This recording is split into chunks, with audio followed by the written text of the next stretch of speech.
नमस्कार दोस्तों, वेद study point में आप सभी का स्वागत है। आज हम भारतीय संविधान में राज्य व्यवस्था का भाग नंबर 1 देखेंगे, जो कि हमारे आने वाले जो आगामी एग्ज़ाम हैं, चाहे वो राजस्थान पीसीएस है, यूपी पीसीएस है, यूपी पीसीएस आरओ बीपीएससी है, यूपीएससी का 28 मई को, इन सभी एग्ज़ाम के लिए बहुत ही महत्वपूर्ण होगा। और ये क्वेश्चन रहेंगे, ये विभिन्न आयोगों जैसे कि आरएएस है, यूपी पीसीएस है, यूपीएससी है, इन सभी जो आयोग हैं इनमें आए हुए क्वेश्चन हैं और ये आपकी एग्ज़ाम के लिए बहुत ही महत्वपूर्ण होंगे। हम स्टार्ट करते हैं। संविधान में हमारे राष्ट्र का उल्लेख किन नाम या किस नाम से दिया गया है? तो आपको पता होगा उसमें कहा गया है कि जो इंडिया है ये संघ होगा, यानी India that is Bharat. Bharat तथा इंडिया इन दोनों नामों का उसमें वर्णन दिया गया है। जो इसकी व्याख्या है आप इसको देख सकते हैं, इसमें दिया गया है। जो हमारे राष्ट्र का उल्लेख है 2 नामों से दिया गया है, भारत तथा इंडिया। यानी अनुच्छेद जो 1 है उसमें उल्लेख दिया गया है भारत अर्थात इंडिया राज्यों का संघ होगा। India that is Bharat shall be union of state, यानी राज्यों का संघ होगा ये।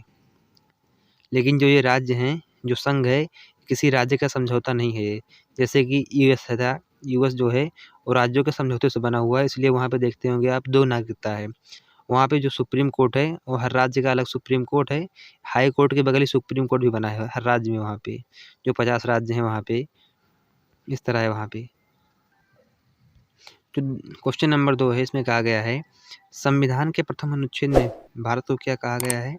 तो अभी आपने पीछे देखा है कि इसको कहा गया है राज्यों का यूनियन ऑफ स्टेट, यानी जो है राज्यों का संघ होगा। इसका जो है व्याख्या जो है देख सकते हैं आप, इसमें क्या दिया गया है। जो अनुच्छेद है इसमें निर्धारित किया गया है कि भारत अर्थात इंडिया, यानी इंडिया दैट इज भारत राज्यों का संघ होगा, यानी जो है राज्यों का यूनियन होगा। राज्यों के राज्य क्षेत्र, यानी जो है भाग 1 का जो सब क्लास 1 इसमें है राज्यों के राज्य क्षेत्र, संघ राज्य क्षेत्र, ऐसे अन्य राज्य क्षेत्र जो अर्जित किए जाएं या समिष्ट किए जाएं। राज्यों तथा संघ राज्य क्षेत्रों के नाम तथा प्रत्येक के अंतर्गत आने वाले राज्य क्षेत्रों का वर्णन संविधान की प्रथम अनुसूची में दिया गया है।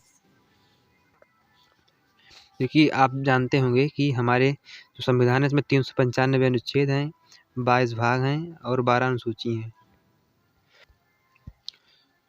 उसके बाद है क्वेश्चन नंबर 3 है, इसमें कहा गया है भारत के संविधान के निम्नलिखित में से किस प्रावधान के अंतर्गत भारतीय संसद को नए राज्य बनाने का अधिकार है? जो अनुच्छेद नंबर 3 है इसमें है कि नया राज्य बना सकते हैं आप, किसी राज्य की सीमा में परिवर्तन कर सकते हैं और किसी राज्य का जो है ये नाम आप बदल सकते हैं। ये अनुच्छेद नंबर 3 है, यानी ऑप्शन नंबर सी आया हुआ है छत्तीसगढ़ पीसीएस में 2014 में। आप देख सकते हैं यहाँ पे लिखा है अनुच्छेद जो 3 है इसमें है कि राज्यों का निर्माण, उनके क्षेत्र, सीमाओं तथा नामों में परिवर्तन।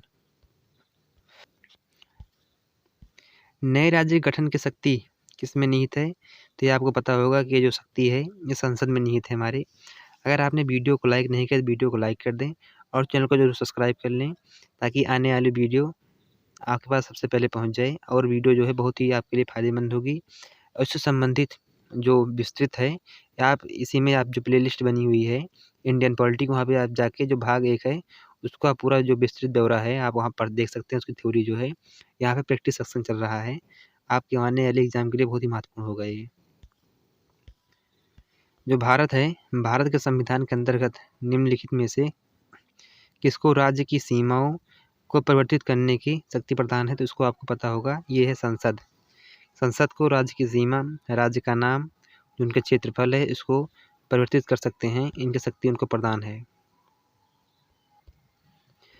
एक राज्य को संघ में शामिल करने अथवा नए राज्य की स्थापना करने के लिए कार्यपालिका शक्ति निम्नलिखित में से किसे है? तो संसद को है। अभी आपने इसको देखा था।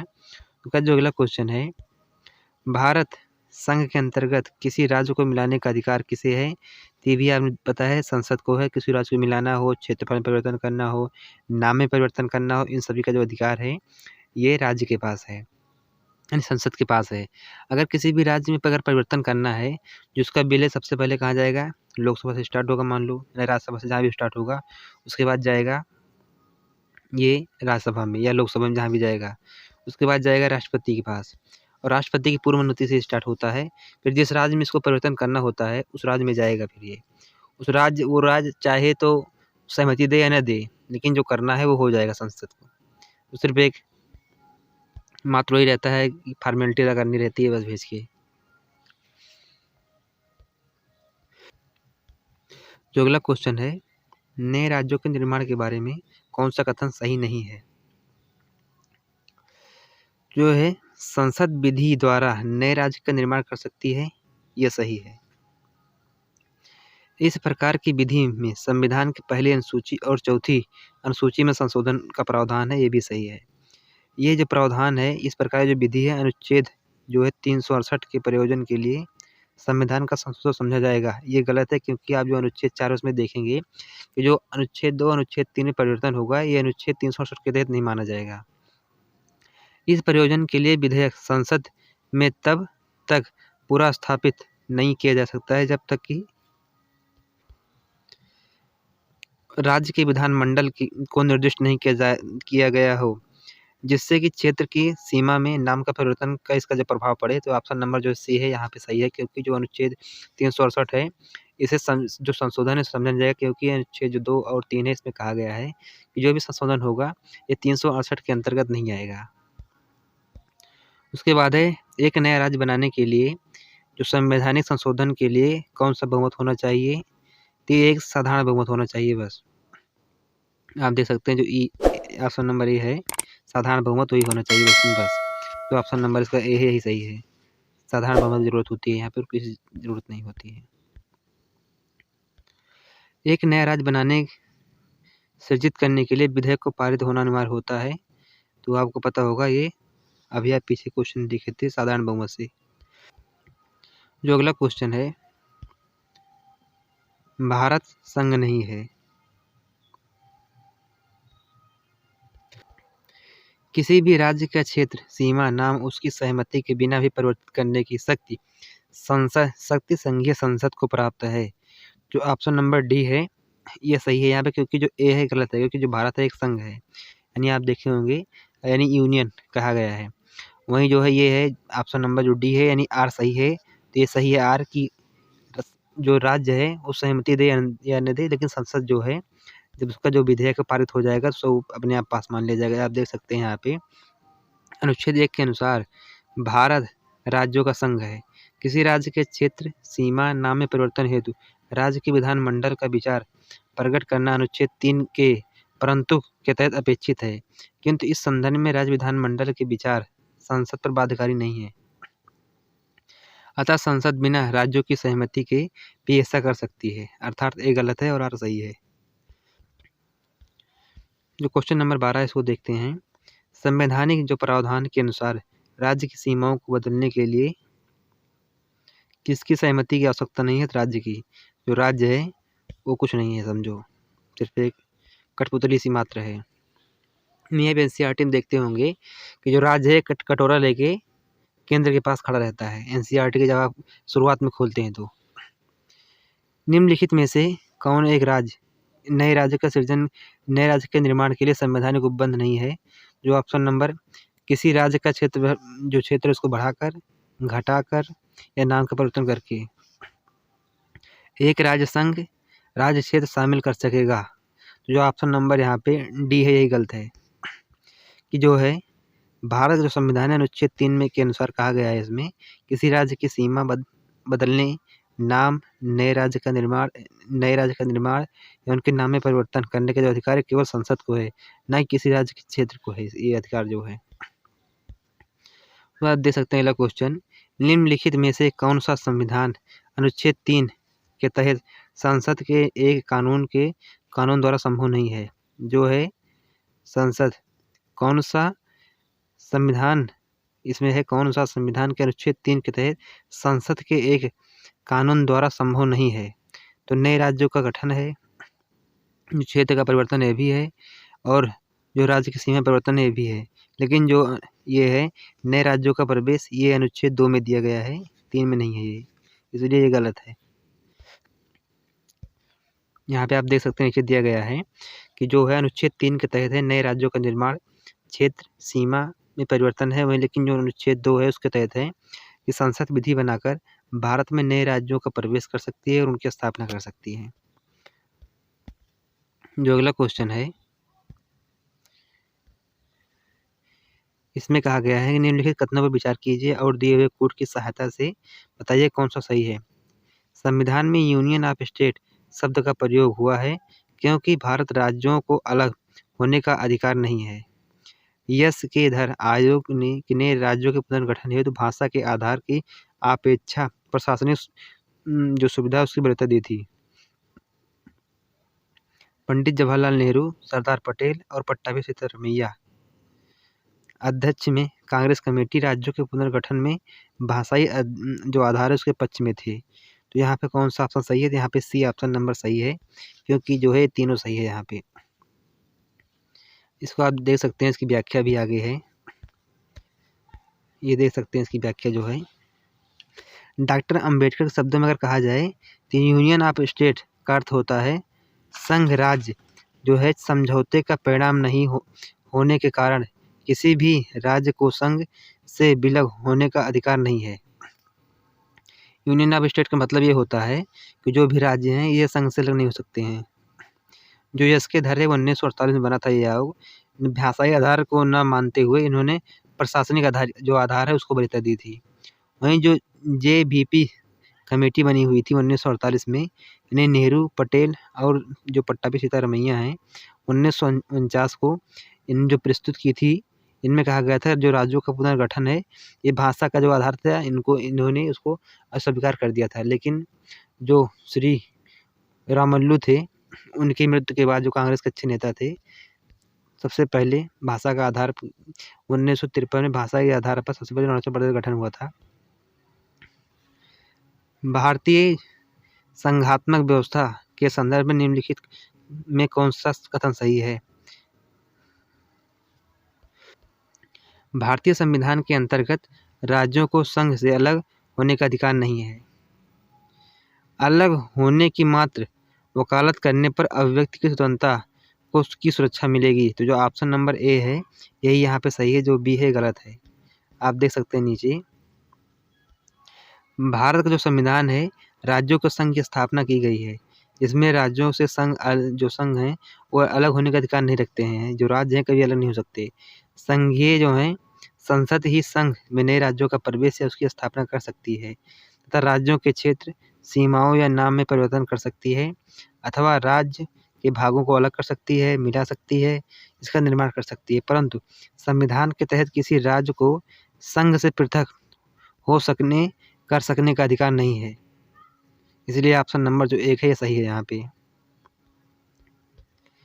इसलिए जो यहाँ पे अनुच्छेद 19(1) का है, इसमें कहा गया है इसके तहत नागरिकों को जो है वाक एवं अभिव्यक्ति स्वतंत्रता का मूल अधिकार प्राप्त है, परंतु इस अधिकार का प्रयोग भारत की संप्रभुता, एकता, अखंडता, राज्य की सुरक्षा या जो मैत्रीपूर्ण संबंध है विदेशियों से वहाँ पे लोक व्यवस्था, शिष्टाचार या सदाचार के हित में अथवा न्यायालय की अवमानना, मानहानि या अपराध उद्दीपन के संबंध में नहीं कर सकते हैं, क्योंकि इनके ऊपर युक्त निर्बंधन लगा हुआ है।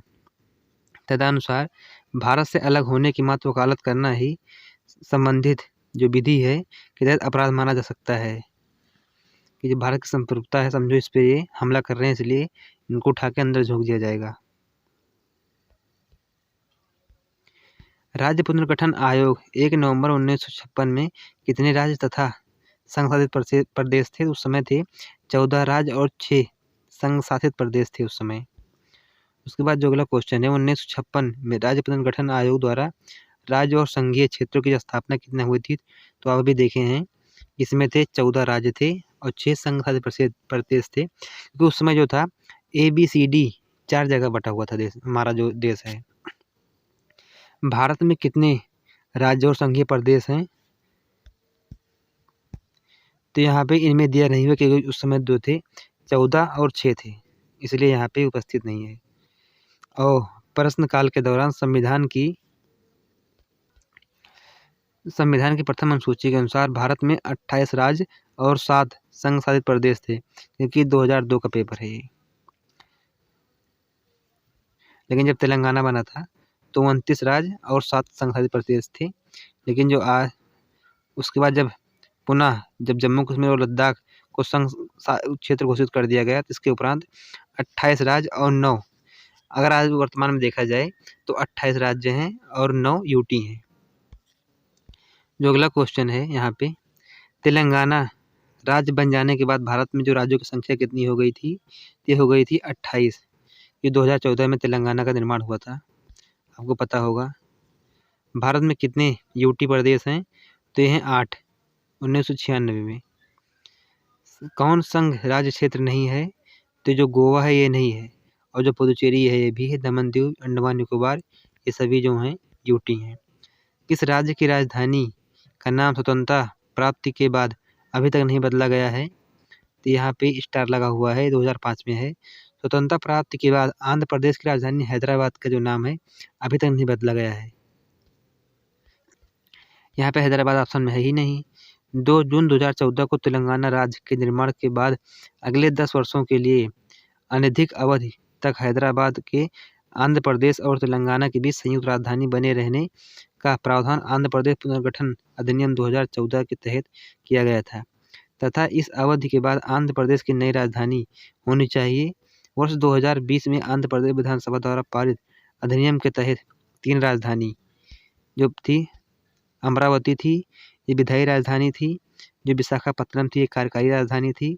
वहीं जो कुरनूल है, ये न्यायिक राजधानी का प्रावधान हुआ था। अगर आपको वीडियो पसंद आ रहा हो तो वीडियो को लाइक करें और चैनल को जरूर सब्सक्राइब करें। जो तमिलनाडु की राजधानी मद्रास है का अवतरण नाम चेन्नई, पश्चिम बंगाल की जो राजधानी है कलकत्ता का जो दोबारा नाम है कोलकाता था। वहीं जो केरल की राजधानी है त्रिवेंद्रम, इसका दोबारा नाम बदल के तिरुवनंतपुरम कर दिया गया। तो दिल्ली क्या है? तो दिल्ली पता, दिल्ली एक राज्य है। संविधान की प्रथम अनुसूची के अनुसार दिल्ली एक संघ राज्य क्षेत्र या केंद्रशासित प्रदेश है। किस संविधान संशोधन के तहत जो दिल्ली है उसको राष्ट्रीय राजधानी यानी एनसीआर का दर्जा दिया गया? ये था 69वां संविधान संशोधन 1991 के अनुसार इसको दिया गया था। भारत के संविधान के अनुच्छेद 240 के अंतर्गत कुछ राज्य क्षेत्रों के लिए विनियम बनाने की राष्ट्रपति की शक्ति के संदर्भ में निम्नलिखित में से कौन सा युग्म सुमेलित नहीं है? तो जो 240(1) है का अंडमान निकोबार, 240(1) खा है लक्षद्वीप, गा है दमन और दीव, और जो घा है पुडुचेरी है। तो जो घा है यही गलत है यहाँ पे, ये आर्य से में आया हुआ था, क्योंकि जो घा है वो है दमन और दीव के लिए, और जो गा है ये भी इसमें आप देख सकते हैं जो का है ये अंडमान निकोबार के लिए है, खा लक्षद्वीप के लिए है, गा दादर और नगर हवेली के लिए है, और जो घा है ये दमन और दीव के लिए है। जो अंगा है वो पुडुचेरी के लिए है। निम्नलिखित कथनों में से कौन सा एक कथन गलत है? गोवा को 1887 में पूरा दर्जा दिया गया। दीव खंभात की खाड़ी में एक टापू है। दमन और दीव को भारतीय संविधान के अनुच्छेद 56वें संशोधन द्वारा गोवा से अलग किया गया। दादर और नगर हवेली 1954 तक फ्रांसीसी औपनिवेशिक शासनकाल के अंतर्गत था। जो ऑप्शन नंबर डी है यही गलत है, क्योंकि जो दादर और नगर हवेली है 1954 में पुर्तगाली शासन के अधीन थे, न कि फ्रांसीसी के अधीन थे। और जो अगला क्वेश्चन है, सिक्किम भारत का एक राज्य कब बना? तो ये बना था जो 35वां संविधान संशोधन था 1974 इसके द्वारा, और जो 36वां संविधान संशोधन 1975 था इसके द्वारा इसे 22वां पूर्ण राज्य का दर्जा प्रदान हुआ था। उसके बाद क्वेश्चन नंबर 29 है, जिसमें कहा गया है कि निम्नलिखित संविधान संशोधन में से किसके द्वारा सिक्किम को विधिवत भारत संघ के एक पूर्ण राज्य का दर्जा प्रदान हुआ था? तो हुआ था 36वां संविधान संशोधन 1975 के तहत 22वें राज्य का दर्जा प्रदान हुआ था इन्हें। जो बिहार है, बिहार को काटकर एक पृथक वनांचल राज्य को बनाना संभव हुआ था। तो ये था इनमें से कोई नहीं, क्योंकि राज्य विधानसभा से कानून पारित करके, राज्यपाल द्वारा अध्यादेश पारित करके, संवैधानिक औपचारिकता को समाप्त करके झारखंड बना हुआ था। राज्य के निर्माण जो अधिकार है अनुच्छेद 3 के अनुसार है, जो कि ये संसद को है। अतः बिहार का जो काट के बना था पूर्ण वनांचल राज्य संसद बना सकता है। ये बना था झारखंड। अगर वीडियो आपको पसंद आया हो तो वीडियो को लाइक करें, चैनल को सब्सक्राइब ना किया हो चैनल को भी सब्सक्राइब करें, अपने दोस्तों में ज़रूर